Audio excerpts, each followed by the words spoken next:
Doing my fuel pump. Got it out the car. 06 GTO. I ain't got the full step by step because all the rest of the stuff is just taking everything apart and getting it out. So that's kind of self-explanatory. Got that out of the way, but I'm gonna go in depth on changing the actual fuel pump. I have this one, high flow fuel pump, and I'm going E85. So I'm gonna take this apart and let y'all know.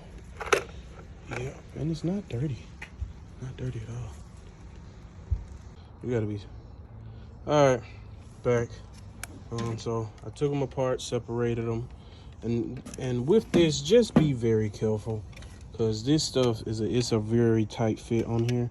You just gotta unplug the top wires at the top, right there, and it's a little bit of dirt, not much, and just slide this off. But that's gonna be a tight fit. It's gonna be a real tight fit, and it's because of this.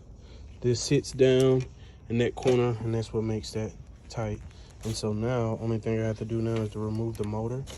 And this is another tight fit because it's held in by 2 tabs and this slides out. But I'm just taking my time, being very careful, and just taking it out that way. So I get back with you.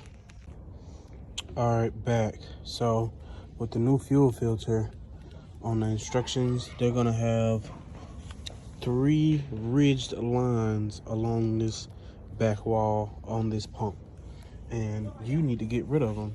So you're gonna either need a die grinder, or you can do what I did.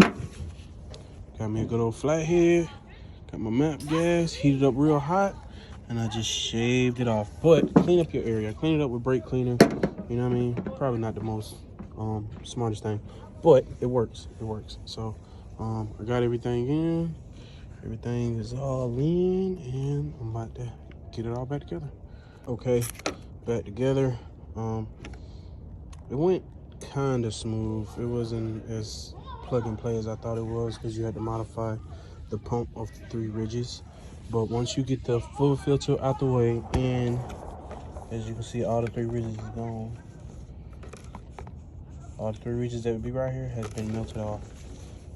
You know what I'm saying? I heated up a flathead, cleaned it off, and just got them out the way. I didn't have a die grinder long enough to get in there, but I put everything back the way. Make sure your tube is facing the correct way and your fuel filters face the correct way. Then other than that, you go back in.